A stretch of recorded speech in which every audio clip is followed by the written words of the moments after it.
So if you got about $1,000 to $1,200 to spend on a new gaming PC build and you specifically want to build something quiet but still very powerful, this would be my recommendation to you. Is this the best bang for the buck $1,000 gaming PC build in 2020? I can tell you, you're gonna get a lot of value here. I've spent hours trying to find the best parts with the budget target set around $1,000 with only one single mission in mind, to try and build a very quiet yet a powerful 1440p gaming PC. Now in case you want to build this PC yourself, you find all parts down in the video description, and in case you want to jump to the benchmark section, if you're interested in a specific part of this build, you find timestamps down in the description as well. And with that said, yeah, let's get started. People ask me how much they should spend on their new gaming PC build. My recommendation when setting up a budget is to always start with your monitor first in mind and then go from there. And so for example, if you got a 144Hz 1080p screen and you want to get away as cheap as possible, spending between $600 to $900 would be my recommended budget. And if that's what you're after, you find several builds down in the video description that will get you there. But let's say you want to build something a little bit more powerful, something a bit more future-proof. Maybe you already got a 1440p screen. Yeah, then you're in the right place, because that's exactly what this PC was built for. Yeah, and with this PC you should have no problem cranking up the settings to very high in most games in 4040p without dipping below 60 FPS. But when it comes to FPS and how many frames per second your PC can output, it almost always boils down to the graphics card. And for today's build, I ended up picking the RTX 2060 Super. I was specifically looking for a quiet card, and I ended up pulling the trigger on this ROG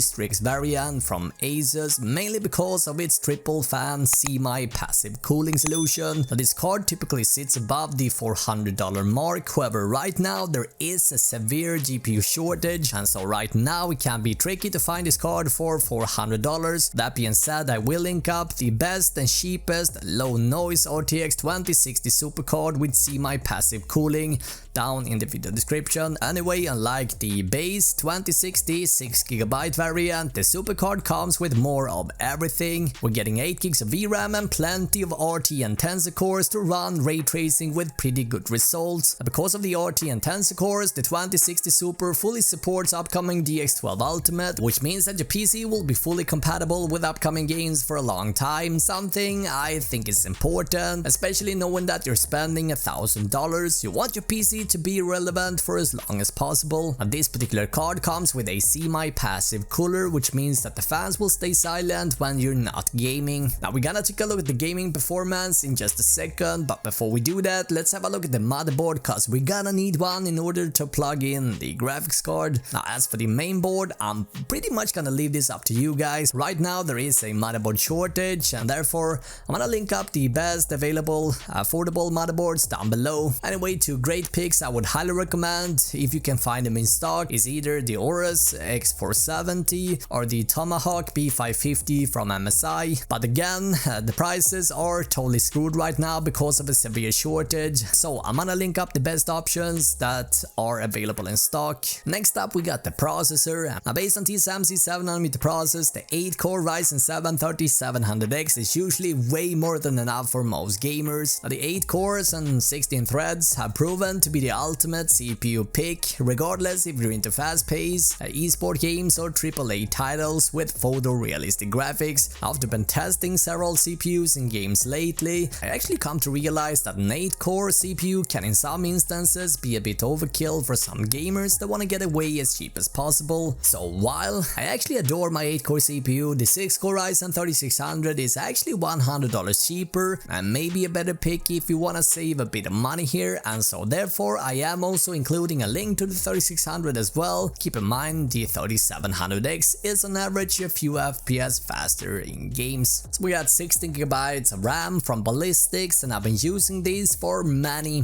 builds now, and that's also why I'm so confident recommending these. Never had any issues whatsoever. And the way that AMD build is into architecture, higher clocked RAM sticks can give you better performance, so therefore I opted for a 36MHz kit. Also guys, do not forget to activate the XMP profile in the BIOS afterwards. Now comes the fun part, time for the assembly, and I always like to slot in the CPU and install RAM first before I'm actually sliding in the motherboard. After that, yeah, it's time for the CPU cooler, and this one comes included. Now typically I install this outside as well, and that way you save yourself a ton of potential headache, as there is typically a limited clearance to work with once the motherboard has been installed. Also, by having the CPU cooler installed, it is a perfect thing to grab onto as you're lining up the motherboard for the case assembly. Now jumping over to the SSD, I picked this 960GB drive from Kingston, and I've been using this A400 drive in many builds now. It's very stable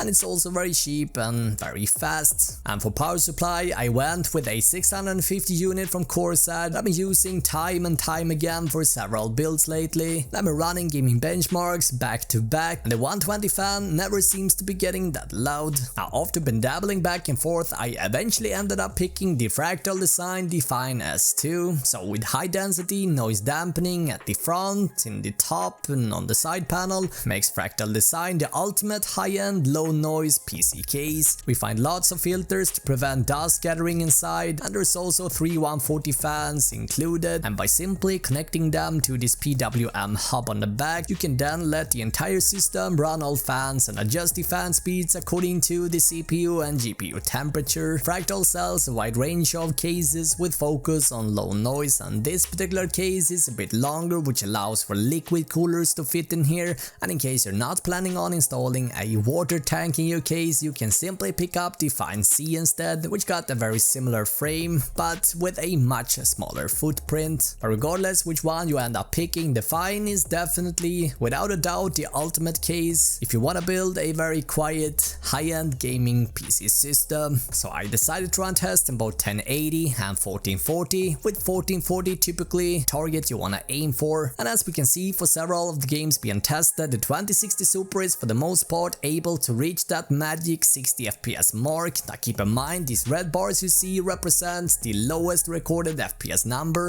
These numbers don't really represent your experience. The green bars, however, represents the average frame rate, and this is the most common frame rate you will see and experience. And as we can see, for the most part, yes, the 2060 Super is capable of running games in 1440p. Enabling ray tracing is also an option, however you might have to dial back on the settings a bit to achieve a satisfying frame rate. With that being said, what do you think about this build? Let me know in the comments below. And all in all, this PC will cost you around $1,000 to $1,200 depending on CPU and motherboard configuration, and you'll find all the links down in the video description down below. Now in case you're on the hunt for a new monitor, I actually made a video going over some of the most affordable ones to consider, and you'll find that video linked up down below. And in case you got any questions, yes, I'm happy to help you out.